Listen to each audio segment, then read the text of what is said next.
नमस्कार। मैं सरोज कुमारी, सहआचार्य, राजनीति विज्ञान, राजकीय महाविद्यालय नौहर। आज हम बीए पार्ट 3 के पेपर 2 के अंतर्गत टॉपिक अंतर्राष्ट्रीय राजनीति में समसामयिक प्रवृत्तियां एवं मुद्दे। अंतर्राष्ट्रीय राजनीति में समसामयिक प्रवृत्तियां एवं मुद्दे टॉपिक पर विचार करेंगे।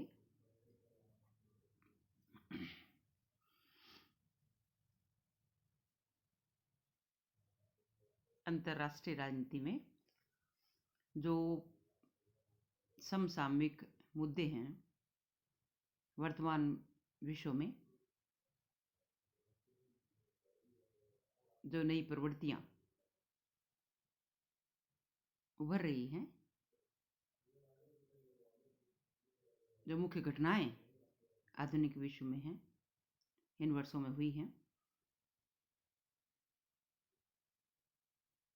प्रवृत्तियां तथा मुद्दे पढ़ रहे हैं आज हम, जिसमें पहला आता है शीत युद्ध का अंत।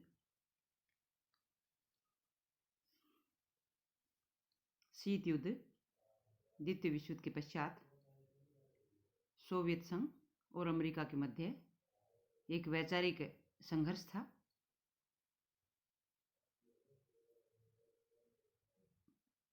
संपूर्ण विश्व दो गुटों में बंट चुका था। एक का नेतृत्व सोवियत संघ कर रहा था और दूसरे का संयुक्त राज्य अमेरिका। वो दोनों गुटों के मध्य तनावपूर्ण संबंध रहे थे। दोनों गुटों ने अपने अपने सैनिक संगठन बना रखे थे और विश्व में, संपूर्ण विश्व में तनाव की स्थिति रहा करती थी। जहाँ कहीं भी युद्ध होता था तो उसमें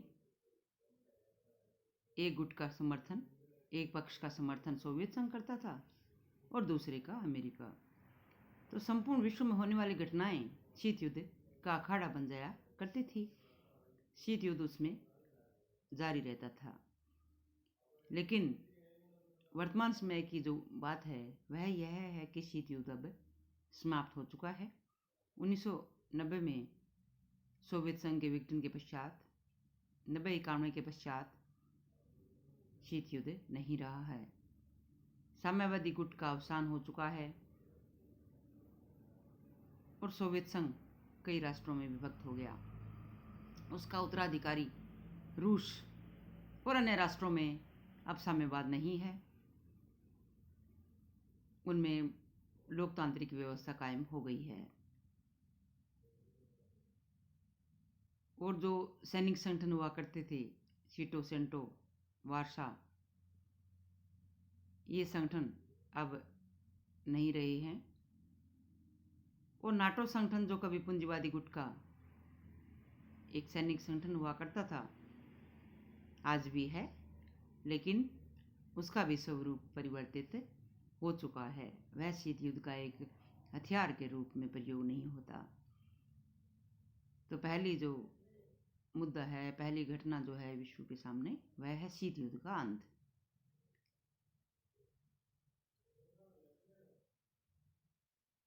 दूसरा जो प्रवृत्ति है आधुनिक विश्व की, वह है एक ध्रुवीय विश्व व्यवस्था। शीत युद्ध के अंत के पश्चात एक ध्रुवीय विश्व व्यवस्था कायम हुई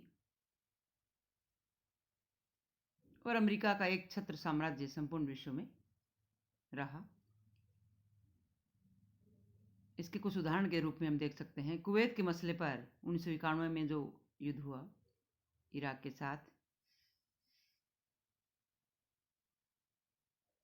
अफगानिस्तान में तालिबान का सफाया 2001 में किया और इराक युद्ध 2003 में हुआ है।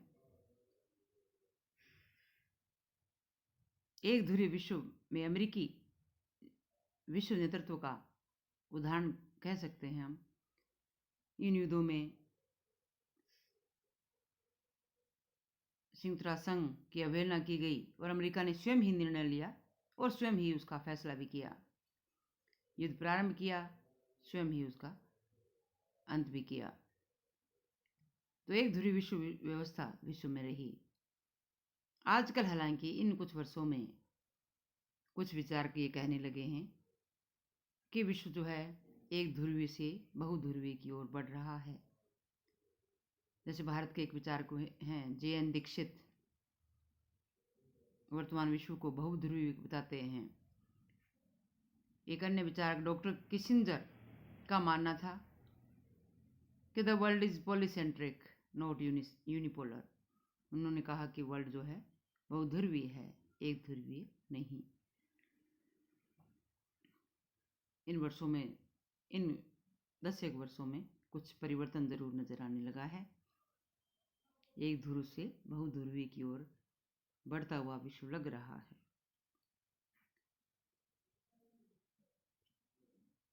अन्य प्रवृत्तियों में आता है साम्यवादी गुट का अवसान। वर्ष 90-91 के पश्चात साम्यवादी गुट समाप्त हो गया। साम्यवादी गुट का जो नेता था सोवियत संघ, उसका स्वयं का विघटन हो गया। कई राष्ट्र उसे उभरे और पूर्वी यूरोप के राष्ट्रों में भी जहां साम्यवाद हुआ करता था, उन्होंने भी लोकतांत्रिक तरीके को अपनाया और लोकतांत्रिक व्यवस्थाएं वहां भी कायम हो गई। तो संपूर्ण विश्व में 1-2 राष्ट्र को छोड़कर साम्यवादी राष्ट्र जो हैं लोकतंत्र की ओर अग्रसर हुए।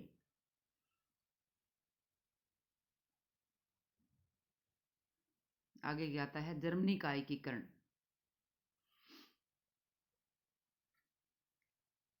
द्वितीय विश्व युद्ध के पश्चात पूर्वी और पश्चिमी जर्मनी के रूप में 2 राष्ट्र उपस्थित हुए थे विश्व के समक्ष। और अगस्त 1961 में बर्लिन की दीवार खड़ी की गई थी दोनों राष्ट्रों को विभक्त करने के लिए, जिसे आगे आने वाले समय में जब शीत युद्ध समाप्त होने लगा, जब विश्व का माहौल बदला, तो इस दीवार को सबसे पहले ढहाया गया और 3 अक्टूबर 1990 को दोनों जर्मनी, पूर्वी और पश्चिम जर्मनी का एकीकरण हो गया। ये एक बड़ी घटना विश्व में, आधुनिक विश्व की एक बड़ी घटना है। आगे की प्रवृत्तियों में आता है गुट निरपेक्ष आंदोलन की प्रासंगिकता का प्रश्न। गुट निरपेक्ष आंदोलन गुटों के समय उपस्थित हुआ था जब शीत युद्ध संपूर्ण विश्व में चल रहा था। विश्व में 2 गुट थे, सोवियत संघ और अमेरिका। इन तनावपूर्ण संबंधों से अपने आप को दूर रखने के लिए भारत जैसे नए स्वतंत्र या नव स्वतंत्र राष्ट्रों ने स्वयं के लिए एक अलग मार्ग अपनाया था, एक तृतीय मार्ग अपनाया था, जिसे गुट निरपेक्ष आंदोलन कहते हैं। और इसका पहला सम्मेलन 1961 में बेलग्रेड में हुआ था। 3 वर्ष पश्चात इनके सम्मेलन होते रहते हैं। सोवियत संघ के विघटन के पश्चात और शीत युद्ध की समाप्ति के पश्चात स्वयं गुट निरपेक्ष आंदोलन के सदस्यों ने अनुभव किया कि अब इसकी क्या प्रासंगिकता है जब शीत युद्ध नहीं है और विश्व में सैनिक संधियां भी नहीं हैं, सैनिक गुट नहीं हैं, तो इसकी प्रासंगिकता क्या है, इसे बंद कर देना चाहिए। लेकिन आज भी यह आंदोलन जारी है और गुट निरपेक्ष राष्ट्र इसको जारी रखे हुए हैं, क्योंकि नई विश्व व्यवस्था के अनुसार जो चुनौतियां हैं उनके समाधान के लिए आज भी ये गुट प्रासंगिक है, आज भी ये आंदोलन प्रासंगिक है, ऐसा गुट निरपेक्ष आंदोलन के राष्ट्र मानते हैं। तो इसकी प्रासंगिकता पर प्रश्न जो है एक नई चुनौती के रूप में, एक नई प्रवृत्ति के रूप में संपूर्ण विश्व के सामने उपस्थित हुआ।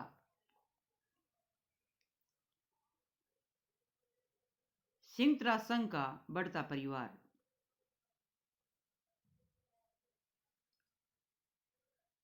संयुक्त राष्ट्र संघ का गठन 24 अक्टूबर 1945 को हुआ था और इसके प्रारंभिक सदस्यों की संख्या 51 थी, जो कि वर्तमान में 193 हो गई है। 51 सदस्य कभी इसके सदस्य हुआ करते थे। प्रारंभिक सदस्यों में से थे संयुक्त राष्ट्र संघ के, और आज इसके सदस्यों की संख्या 193, यानी लगभग सभी संप्रभु राष्ट्र, कुछ को छोड़ करके अधिकतर जो संप्रभु राष्ट्र हैं वे इसके सदस्य हैं। तो ये इस बात का परिचय देता है कि संयुक्त राष्ट्र संघ एक अंतर्राष्ट्रीय संस्था के रूप में अपने आप को स्थापित कर चुका है, जिस पर सभी राष्ट्रों को, महाशक्तियों को भी और विकासशील राष्ट्रों, कमजोर राष्ट्रों, सबको इस पे भरोसा है। इसीलिए इसके सदस्यों की संख्या इतनी बड़ी है। तो कुछ ही राष्ट्रों का संगठन प्रारंभ में ये था, और इसने वर्तमान में संपूर्ण विश्व की सदस्यता प्राप्त कर ली है। तो एक अंतर्राष्ट्रीय संगठन के रूप में ये स्थापित होने में सफल रहा है। आगे प्रवृत्ति में आता है सैनिक गुटबंदियों का घटता महत्व। सैनिक गुटबंदियों का घटता महत्व।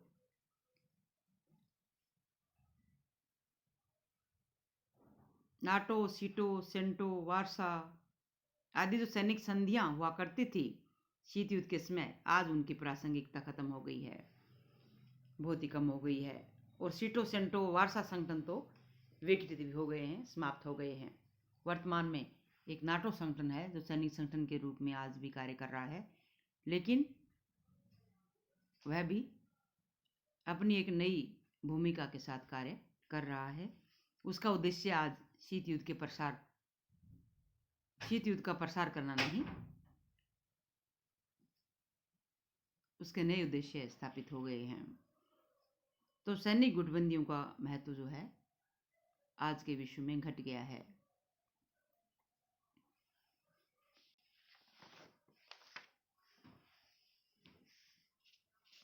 आगे की प्रवृत्ति में आता है नाटो का पूर्व की ओर फैलाव। नाटो का पूर्व की ओर फैलाव हो गया है। जुलाई 1997 में पोलैंड, हंगरी और चेक गणराज्य सदस्य बने, नाटो के सदस्य बने। मार्च 2004 में Bulgaria, Latvia, Estonia, Romania, Lithuania तथा स्लोवाकिया इसके सदस्य बने। सबसे बड़ी बात है कि ये राष्ट्र वो हैं जो कभी स्वयं साम्यवादी हुआ करते थे। तो नाटो का पूर्व की ओर फैलाव हो रहा है। नाटो एक पूंजीवादी गुट का एक सैनिक संगठन हुआ करता था, जिसका उद्देश्य वार्सा संगठन का विरोध करना था, जिसका उद्देश्य साम्यवाद का अवरोध करना ही था, साम्यवाद को रोकना ही इसका उद्देश्य था। लेकिन आज जब साम्यवादी राष्ट्र, जो कभी भूतपूर्व साम्यवादी राष्ट्र इसके सदस्य बन रहे हैं, तो नाटो की प्रासंगिकता अलग तरह की कायम हो गई है, उसकी अलग तरह की भूमिका संपूर्ण विश्व में स्थापित हो गई है। एक नई प्रवृत्ति है। आगे की प्रवृत्तियों में आता है बाजारोन्मुख अर्थव्यवस्था। आज विश्व के अधिकतर राष्ट्र लोकतंत्र की ओर बयार में बह रहे हैं। अधिकतर राष्ट्र लोकतंत्र के साथ साथ बाजारोन्मुख अर्थव्यवस्था, पूंजीवादी अर्थव्यवस्था को अपना चुके हैं। और पूंजीवादी व्यवस्थाओं ने भी स्वयं की नीतियों को परिवर्तित कर लिया है। और पूंजीवाद का जो नकारात्मक रूप विश्व को देखने को मिला, आज वह नहीं रहा है। पूंजीवादी अर्थव्यवस्थाएं भी उदारीकृत और लोक कल्याणकारी नीतियों में भरोसा करने लगी हैं। तो आज साम्यवादी राष्ट्र भी बाजारोन्मुख अर्थव्यवस्थाओं को अपना चुके हैं, लोकतंत्र को अपना चुके हैं, बाजार अर्थव्यवस्था को अपना चुके हैं। और ये ऐसी अर्थव्यवस्था है जो व्यक्तिवादी संपत्ति और व्यक्तिवादी एक तरह से जो उद्यम है उसका समर्थन करता है, जो कि मानव स्वभाव का एक स्वाभाविक लक्षण है। इसलिए जो है बाजारोन्मुख अर्थव्यवस्था वर्तमान विश्व की एक आवश्यकता बन गया है। यूरोप के एकीकरण की दिशा में बढ़ते चरण। यूरोप भी एकीकरण की ओर बढ़ रहा है। 11 दिसंबर 1991 को संपन्न मैस्ट्रिच संधि यूरोपीय एकीकरण की दिशा में एक महत्वपूर्ण चरण है। इस संधि से यूरोपियन समुदाय के देशों में समान मुद्रा का चलन हुआ। 1 जनवरी 1999 से एक यूरोपियन केंद्रीय बैंक की भी स्थापना की गई।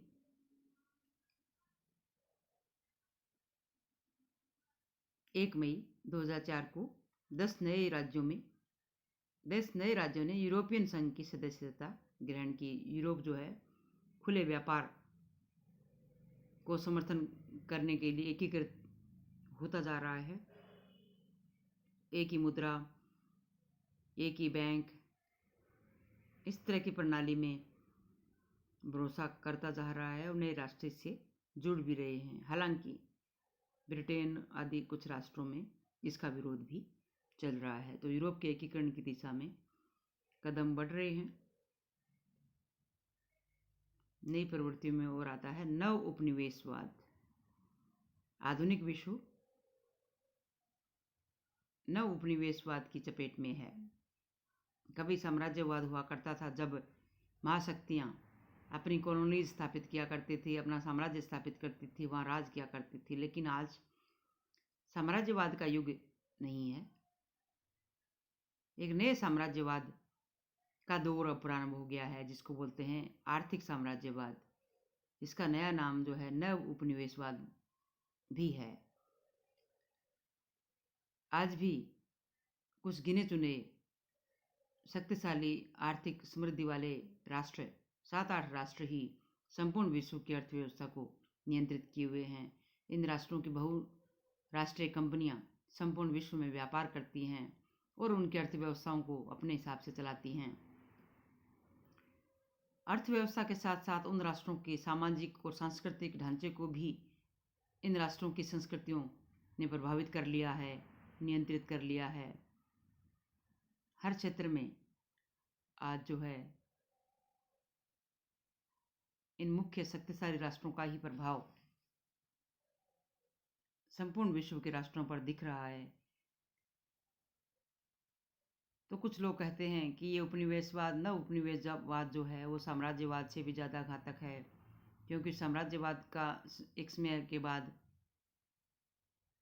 उसका समापन तो हुआ, लेकिन नव उपनिवेशवाद जो है वो संपूर्ण व्यवस्था को नियंत्रित किए हुए है। यानी ये राष्ट्र स्वतंत्र होते हुए भी विकसित राष्ट्रों के अनुरूप आर्थिक नीति और यहाँ तक कि विदेश नीति को भी अपनाने को मजबूर हैं, क्योंकि उनकी अर्थव्यवस्था कुछ गिने चुने राष्ट्रों के हाथ में ही है। तो नव उपनिवेशवाद का दौर आज चल रहा है। आगे आता है यूरोप में विघटन की प्रवृत्ति। यूरोप के राष्ट्रों में विघटन की प्रवृत्ति देखने को मिली शीत युद्ध की समाप्ति के बाद। सोवियत संघ, यूगोस्लाविया तथा चेकोस्लोवाकिया का विघटन हो गया। जो शक्तिशाली राष्ट्र थे, जो शक्ति संपन्न राष्ट्र थे और साम्यवादी राष्ट्र हुआ करते थे, इन तीनों राष्ट्रों का विघटन और इनसे निकल करके कई अनेक राष्ट्र जो है संप्रभु राष्ट्र के रूप में उभरे हैं। तो यूरोप में विघटन की प्रवृत्ति देखी, ये बहुत ही बड़ी प्रवृत्ति जो है विश्व में, बहुत बड़ी घटनाएं ये विश्व में रही हैं। आगे एक प्रवृत्ति में आता है नए संगठनों का आविर्भाव। नए संगठन जो है विश्व में उभरे हैं, जैसे SAARC, ASEAN, group 8, group 15, group 24, APEC, NAFTA, हिमतकशेष, बिम्स्टेक, D8, शंघाई सहयोग संगठन, ACD, G3, WSF, GCC, G20, BRICS आदि नए नए संगठन जो हैं अंतर्राष्ट्रीय स्तर पर क्षेत्रीय और व्यापारिक संगठन के रूप में, और इनका अधिकतर का जो उद्देश्य जो है आपसी व्यापार को बढ़ावा देना ही है। तो नए नए संगठन विश्व में उभरे हैं आधुनिक समय में। आगे आता है दक्षिण का उदय। दक्षिण यानी जो कभी विकासशील, आज भी हालांकि विकासशील राष्ट्र हैं, जो कभी ज़्यादा पिछड़े हुए राष्ट्र हुआ करते थे, जो महाशक्तियों के अधीन थे, आज वो 1945 के पश्चात स्वतंत्र हुए और आज उनमें से शक्तिशाली राष्ट्रों के रूप में उनका विकास हो रहा है और विकसित राष्ट्रों पर भी अपना प्रभाव ये डाल रहे हैं। तो दक्षिण के जो विकासशील राष्ट्र हैं, एक तरह से उनका भी अब उदय हो रहा है। वे भी अपने आप को महाशक्ति के रूप में स्थापित करना चाहते हैं। आगे की प्रवृत्ति के रूप में आता है यूरोप में आतंकवाद एक बड़ी प्रवृत्ति, एक बड़ी चुनौती भी है आज के विश्व की। बेल्जियम, फ्रांस, ब्रिटेन आदि यूरोपीय देशों पर हुए आईएस के हमले और अन्य आतंकी हमले विश्व आतंकवाद की ओर जो है इशारा करते हैं कि विश्व में कोई भी राष्ट्र आज आतंकवाद से सुरक्षित नहीं है। विश्व की शक्तिशाली कहें तो विश्व के सबसे धनी राष्ट्रों में से यूरोप के राष्ट्र माने जाते हैं। उन राष्ट्रों पर भी जब आईएस के हमले होते हैं या अन्य आतंकी हमले होते हैं तो विकासशील राष्ट्र अधिक असुरक्षित महसूस करते हैं, क्योंकि जब महाशक्तियां ही उसे सुरक्षित नहीं हैं तो अन्य राष्ट्रों की रक्षा कौन करेगा। तो यूरोप में आतंकवाद भी एक बड़ी चुनौती के रूप में उभरा है, एक नई प्रवृत्ति के रूप में उभरा है और संपूर्ण विश्व के लिए एक चुनौती जो है आतंकवाद बन गया है। नई प्रवृत्ति में आगे आता है नई श्रेणी के परमाणु हथियार। नई श्रेणी के परमाणु हथियार विकसित हो रहे हैं।